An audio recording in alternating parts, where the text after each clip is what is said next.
ثم جعلناک علی شریعۃ من الامر، اے نبی علیہ السلام بنی اسرائیل کے بعد ہم نے آپ کو ایک پختہ دین کے اوپر حکم دے کر بھیجا، فاتبعها، تو اے نبی آپ اس کی پیروی کریں شریعت کی جو ہم نے آپ پہ نازل کی ہے، ولا تتبع اهواء الذین لا يعلمون، اور اے نبی صلی اللہ علیہ وآلہ وسلم جو لوگ اپنی خواہشات کی پیروی کر رہے ہیں آپ نے ان کے پیچھے نہیں چلنا، آپ نے اللہ کی وحی کے پیچھے چلنا ہے۔ نبی کو بھی حکم ہے کہ انہوں نے اللہ کی وحی کے پیچھے چلنا ہے، تو باقی کس کھاتے میں؟ قرآن میں 3 دفعہ یہ آیت آئی ہے،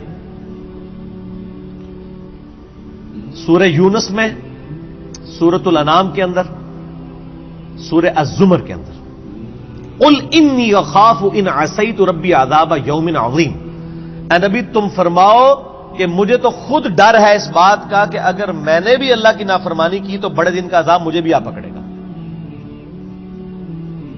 کس نے؟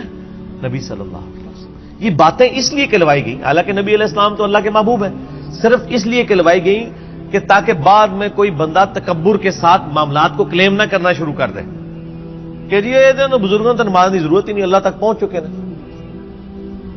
لوگ کہتے ہیں نا، کہتے ہیں جی نماز تو اللہ تک پہنچنے کے لیے چاہیے، تو جو اللہ تک پہنچ چکے ہیں انہوں نمازہ معاف نہ۔ یہ اس لیے یہ باتیں بتائی تاکہ کوئی تکبر کا جملہ نہ بولے، ڈرتا رہے۔ میں نے کئی دفعہ عرض کیا کہ آپ دیکھیں شیخ عبد القادر جیلانی رحمہ اللہ کی طرف کتنا بڑا جھوٹ منسوب کیا گیا، وہ قصیدہ غوثیہ ایک، جس کے اندر لکھا ہے تمام اولیاء کی گردن پہ میرا پاؤں ہے۔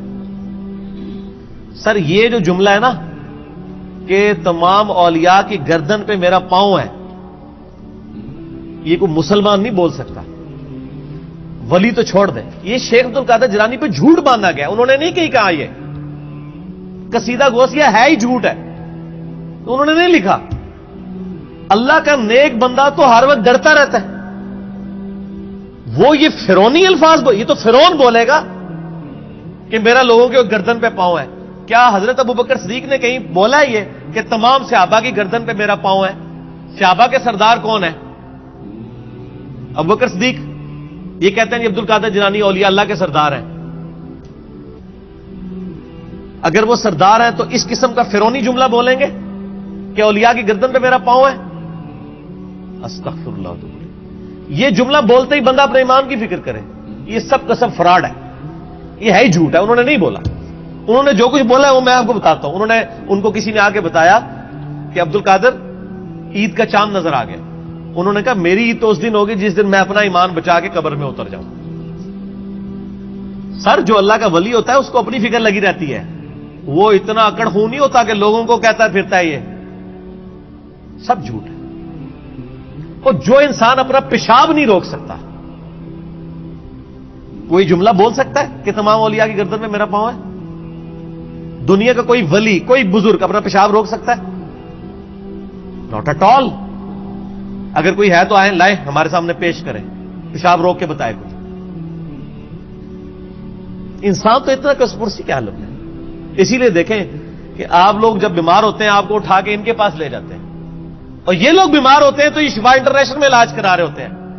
آپ کے جب پیر صاحب بیمار ہوتے ہیں ان کو اسپتال نہ لے کے جایا کرو، ان کو بھی پھر کسی مزار پہ ہی لے جایا کرو نا، نہیں لے کے جاتے۔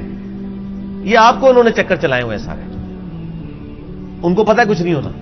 میں تو جتنے بڑے بڑے ادھر دیکھتا ہوں نا، سب کے آپریشن ہاسپٹلز میں ہو رہے ہوتے ہیں، اور عام ہاسپٹل میں نہیں، آگا خان ہاسپٹل میں، شفا انٹرنیشنل میں، جدھر ہم لوگ تو ایک دن کی فیس نہیں دے سکتے۔ تو سر یہ تو بزرگ ہے نا، یہ کیوں اسپتالوں میں علاج کراتے ہیں؟ یہ تو لوگوں کو پھوکے مار کے صحیح کر رہے ہوتے ہیں، اپنے آپ کو